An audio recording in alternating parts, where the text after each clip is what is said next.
Hi everyone. ఈ వీడియోలో running before stretches, ఆ తర్వాత వార్మప్ ఎక్సర్సైజెస్ చెప్తాను. వీటి వల్ల యూజ్ ఏంటంటే మనం రన్నింగ్ చేసేటప్పుడు ఇంజురీస్ కాము. ఎందుకంటే మన బాడీ మొత్తం స్లీప్ పొజిషన్లో ఉంటుంది కదా.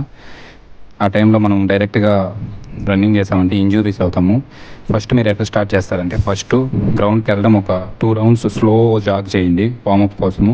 స్లో జాగ్ చేసిన తర్వాత ఒక 2 రౌండ్స్, ఆ తర్వాత వార్మప్ స్టార్ట్ చేయండి. వార్మప్ అంటే ఇప్పుడు నేను స్ట్రెచెస్ చూపిస్తాను ఎట్లా స్ట్రెచ్ చేయాలో.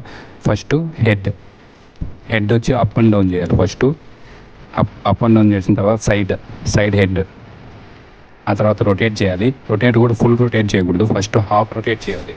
ఎందుకంటే ఫుల్ రొటేషన్ ఫాస్ట్గా చేయడం వల్ల మన నెక్లో స్మాల్ నర్వ్స్ ఉంటాయి కదా, అవి ఇంజూర్ అయ్యే ఛాన్సెస్ ఉన్నాయి. కాబట్టి మీరు ఫుల్ రొటేషన్ చేయకూడదు, హాఫ్ రొటేషన్ చేసి మళ్ళీ స్లోగా ఫుల్ రొటేషన్ చేయాలి. డైరెక్ట్ మీరు ఫాస్ట్ ఫుల్ రొటేషన్ చేయకూడదు. ఆ తర్వాత హ్యాండ్స్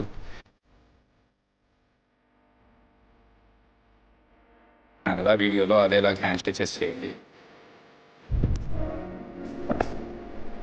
ఆ తర్వాత రొటేషన్, ఫ్రంట్ రొటేషన్, ఆ తర్వాత బ్యాక్ రొటేషన్, ఆ తర్వాత ఆల్టర్నేట్ రొటేషన్ హ్యాండ్స్.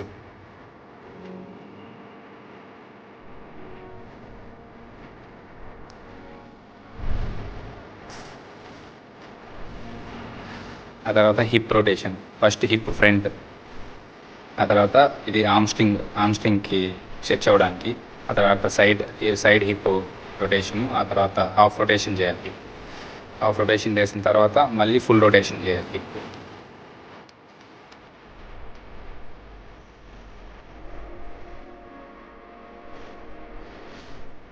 ఆ తర్వాత లెగ్స్ స్క్వాట్ పొజిషన్లో కూర్చోవాలి.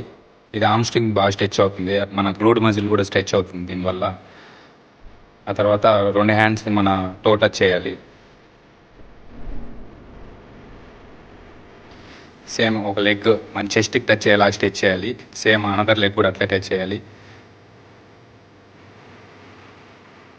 వీటి వల్ల ఏంటంటే మన నీ పెయిన్స్ రావు, నీ ఇంజురీస్ కావు. కాబట్టి ఈ స్ట్రెచెస్ ఫస్ట్ బాగా చేయండి. ఆ తర్వాత ankle rotation, first ankle rotation front and back side,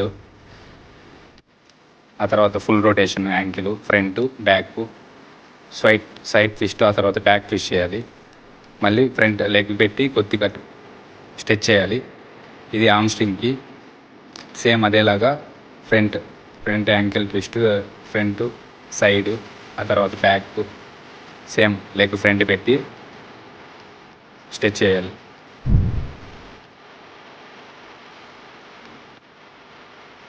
ఆ తర్వాత 2 లెగ్స్ స్ట్రెచ్ చేసి ఆల్టర్నేట్ టో టచ్ చేయాలి. మీరు ప్రతి సెట్కి ఒక 10 చేయండి. ఇలా ఒక 4 రిపిటేషన్స్ అట్లా చేయండి. మీకు ఈజీగా బాడీ మొత్తం బాగా స్ట్రెచ్ అవుతుంది, వార్మప్ కూడా ఫాస్ట్గా అవుతుంది. ఈ స్ట్రెచెస్ అయిన తర్వాత ఈ స్ట్రెచెస్ అన్నీ అయిన తర్వాత లాస్ట్లో ఏం చేస్తారంటే సైడ్ సెటప్స్ చేయండి. సైడ్ సెటప్స్ వల్ల లెగ్ మొత్తం బాగా స్ట్రెచ్ అవుతుంది. ఆ తర్వాత స్లో జంప్స్ ఇది వార్మప్ కోసం స్లో జంప్స్ చేయండి ఫస్ట్. మళ్ళీ ఫ్రంట్ కిక్, సైడ్ కిక్ స్లోగా. ఇవైన తర్వాత మళ్ళీ కొద్దిగా మీడియం జంప్ చేయాలి. తర్వాత లాస్ట్లో హై జంప్ చేయండి.